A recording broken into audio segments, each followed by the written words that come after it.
नमस्कार, स्वागत है आप सबका। मैं पुनीत पाठक और बुलेटिन में सबसे पहले बात 7 बजे की 4 बड़ी खबरों की। ओबीसी आरक्षण पर सियासत तेज हो गई है। कमलनाथ के बयान के बाद बीजेपी अमरावर है। कांग्रेस ने बरनौल वाली सियासत शुरू कर दी है। नरोत्तम मिश्रा के सीएम न बन पाने की जलन पर तंज कसा है बरनौल ऑर्डर करके।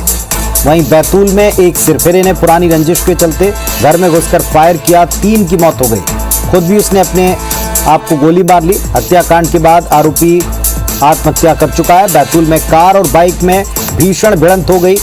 हादसे में बाइक सवार तीनों की मौके पर मौत हो गई।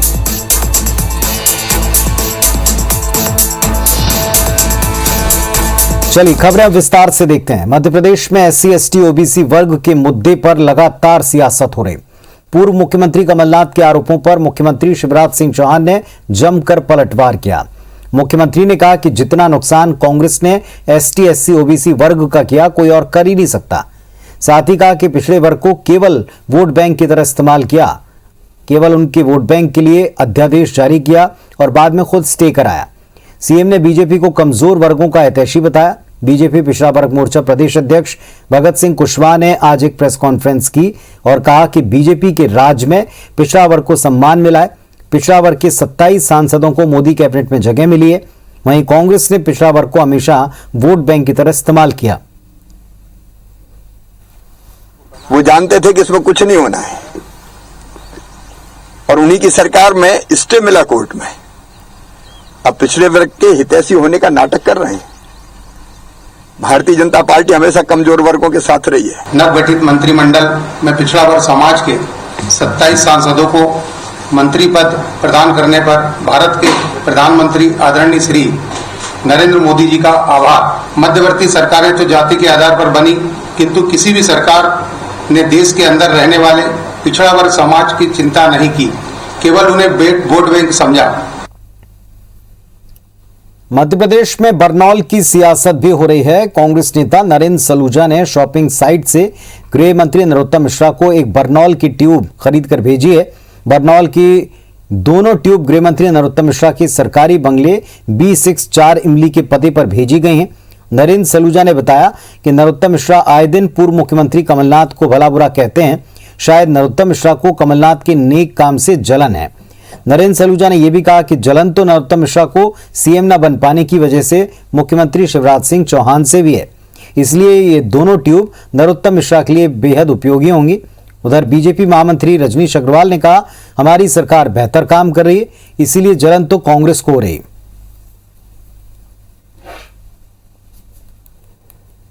भेजेंगे क्योंकि उन्हें रोज शिवराज जी से जलन होती है, लेकिन देखने में आ रहा है कि कमलनाथ जी को भी लगातार कोसने का काम कर रहे हैं। कमलनाथ जी से भी जलन होती है, तो अब ऐसा लग रहा है एक नहीं 2 बरनाल भेजना पड़ेगी, एक कमलनाथ जी के लिए, दूसरी शिवराज जी से हो रही जलन से राहत के लिए।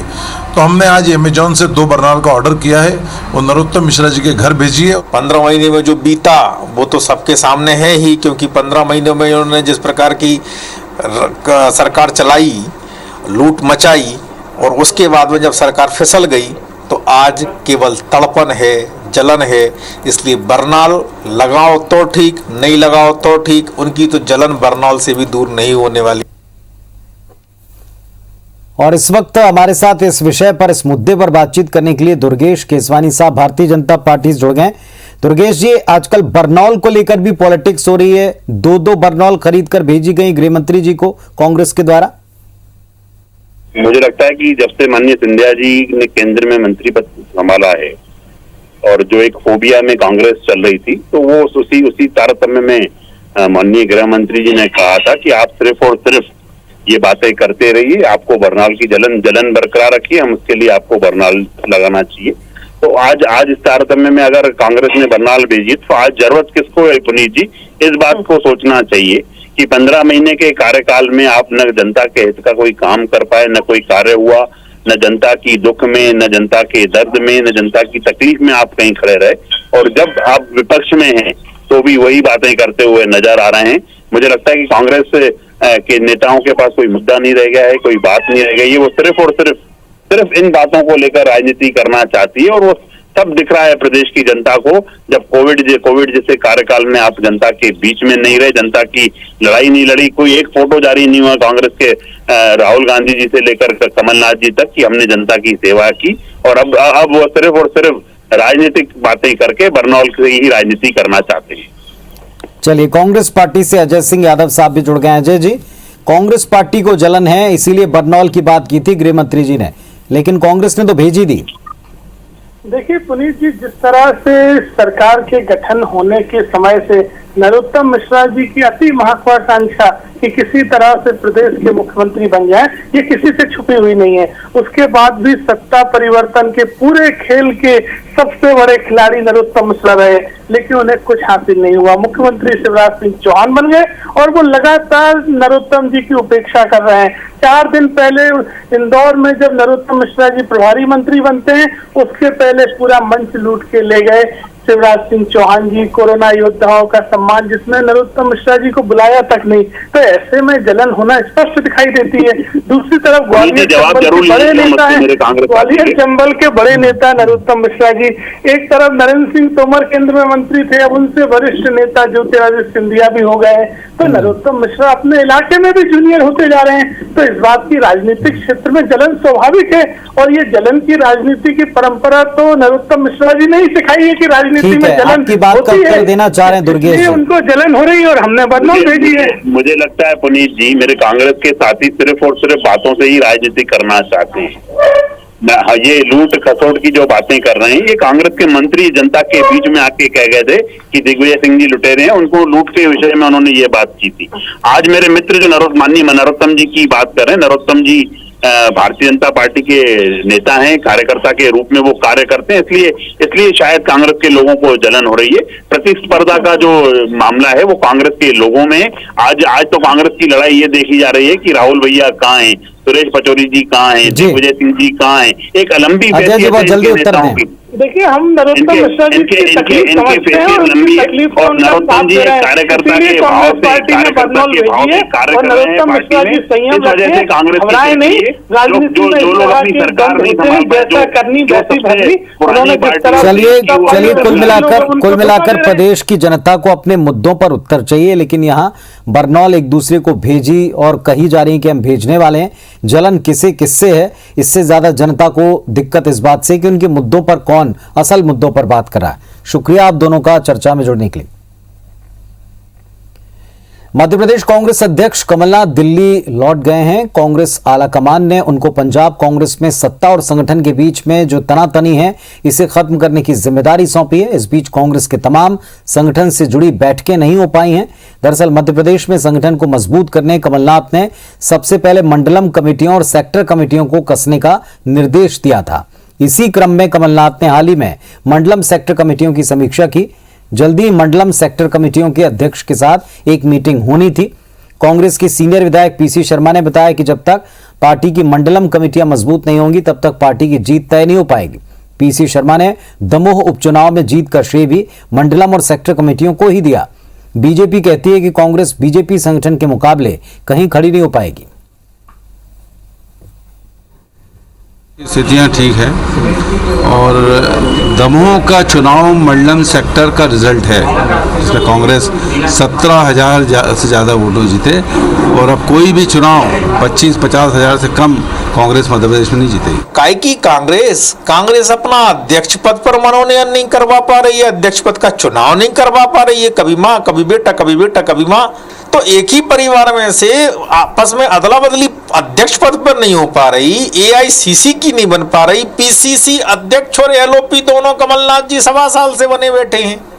तो काय का मंडलम और काय का कमंडलम।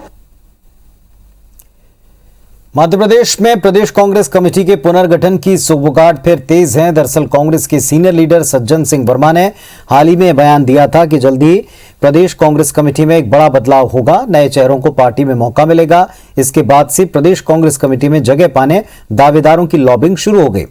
खबर तो यहां तक थी कि कमलनाथ अपने भोपाल प्रवास के दौरान प्रदेश कांग्रेस कमेटी पदाधिकारियों की लिस्ट तैयार करेंगे और इस पर आखिरी मोहर आलाकमान लगाएंगे। हालांकि कमलनाथ अचानक दिल्ली लौट गए, लिहाजा एक बार फिर पीसीसी के पुनर्गठन का मामला ठंडे बस्ते में दिखता है। लेकिन कमलनाथ के नजदीकी नेताओं ने दावा किया कि इस बार पीसीसी कार्यकारिणी छोटी होने के साथ बेहद संतुलित होगी। ईमानदार और सक्रिय कार्यकर्ताओं को जगह मिलेगी, निष्क्रिय नेता बाहर होंगे। बीजेपी ने कांग्रेस की स्थिति पर तंज कसा है। पीसीसी का पुनर्गठन होगा, जो एक्टिव लोग होंगे उनको लिया जाएगा, जो निष्क्रिय होंगे वो हटा दिया जाएगा। कार्यकारिणी जो है वो कॉम्पैक्ट रहेगी, जिससे जो काम जिसको सौंपा जाए वो काम पूरा करे और दिखे कि ये हुआ है। कांग्रेस में राष्ट्रीय अध्यक्ष नहीं है, फुटबॉल की तरह इधर से उधर अध्यक्ष का पद जा रहा है। प्रदेश में एक ही व्यक्ति अध्यक्ष भी रहा, मुख्यमंत्री रहा, फिर आज नेता प्रतिपक्ष है, वही अध्यक्ष है।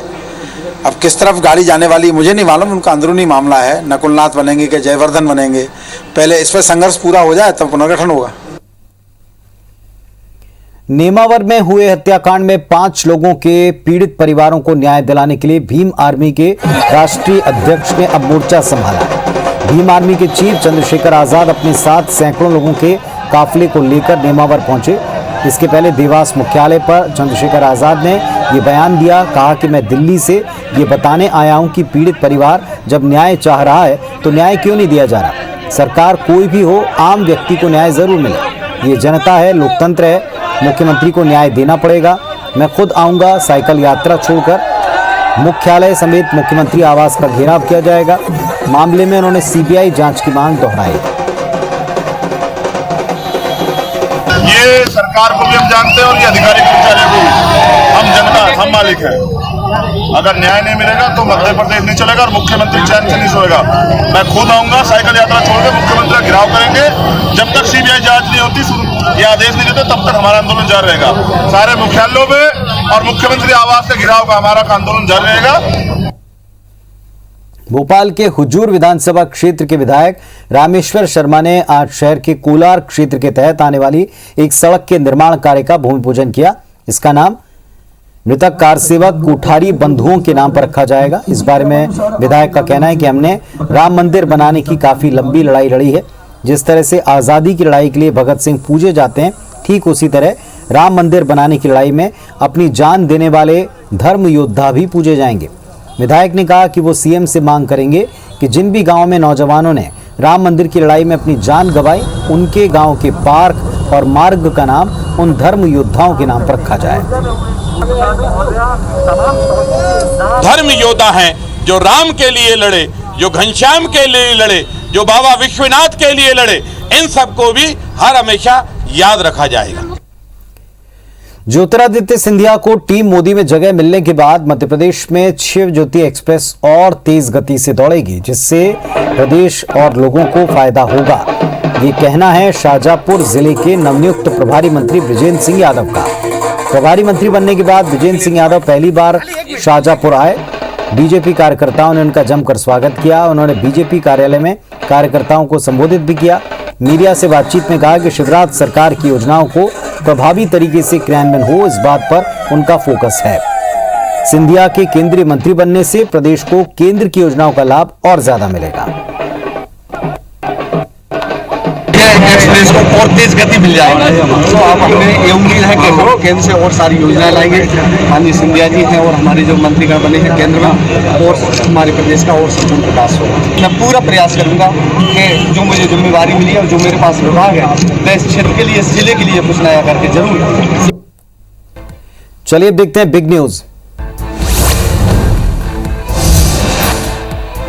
उत्तर प्रदेश में जनसंख्या विधेयक 2021 का ड्राफ्ट तैयार हो चुका है। राज्य विधि आयोग जल्दी इसे अंतिम रूप देने के बाद राज्य सरकार को सौंपेगा, जिसके तहत जिसके 2 से ज्यादा बच्चे होंगे वे ना तो सरकारी नौकरी कर पाएंगे न चुनाव लड़ पाएंगे। इस ड्राफ्ट को सरकारी वेबसाइट पर अपलोड कर दिया गया। साथ ही 19 जुलाई तक जनता से इस पर राय मांगी।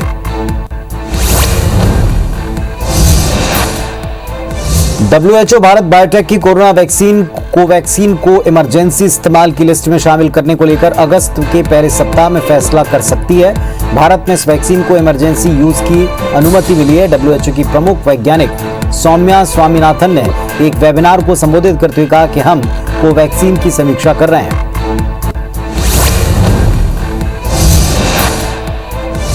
जम्मू कश्मीर के अनंतनाग में सुरक्षा बलों और आतंकियों के बीच मुठभेड़ में जवानों ने 2 अज्ञात आतंकवादियों को मार गिराया। मुठभेड़ रानीपुरा इलाके में हो रही है। कश्मीर पुलिस के एक अधिकारी ने बताया कि इलाके में आतंकियों के छिपे होने की खबर थी, जिसके बाद ये ऑपरेशन चलाया जा रहा है। दिल्ली पुलिस की स्पेशल सेल ने ड्रग्स तस्करी के आरोप में 4 लोगों को गिरफ्तार किया। पुलिस ने इनके पास से 350 किलो हेरोइन बरामद की, जिसकी कीमत 2500 करोड़ रुपए बताई गई। गिरफ्तार लोगों में एक अफगानी नागरिक है, इसके खिलाफ पहले से दिल्ली में केस चल रहा है, जबकि 2 आरोपी पंजाब और एक कश्मीर का है। भारत और श्रीलंका के बीच होने वाली सीरीज की नई तारीखें फाइनल हो चुकी हैं। अब ये सीरीज 18 जुलाई से 29 जुलाई के बीच होगी। श्रीलंकन स्क्वाड में कोरोना आउटब्रेक की वजह से फैसला लिया गया। पहले ये सीरीज 13 से 25 जुलाई के बीच होनी थी। चलिए कुछ अन्य खबरें देखते हैं।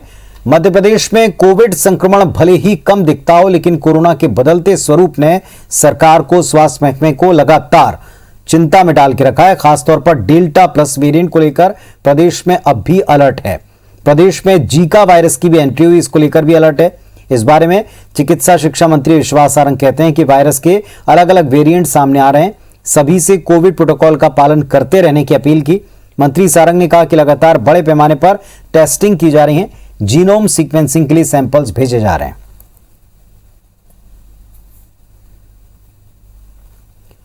बैतूल के आमला में हुए हत्याकांड को लेकर बैतूल एसपी सीमाला प्रसाद ने घटना का खुलासा किया। बताया कि पूरा मामला प्रेम प्रसंग से जुड़ा है। आरोपी भानु लड़की से शादी करना चाहता था, मगर जब नाकामी नजर आई तो इस हत्याकांड को अंजाम दिया। सबसे पहले घर में घुसकर बरखा को गोली मारी, फिर बरखा के मामा बंटी सोनी और बंटी के बेटे लक्की को भी मौत की घाट उतारा, फिर खुद को भी गोली मारकर आत्महत्या कर ली। आज ही आरोपी ने एक वीडियो जारी किया था, जिसमें उसने मृतक बरखा से 7 साल पुरानी दोस्ती का जिक्र किया। साथ ही इस वारदात के लिए अपने परिवार से माफी भी मांगी।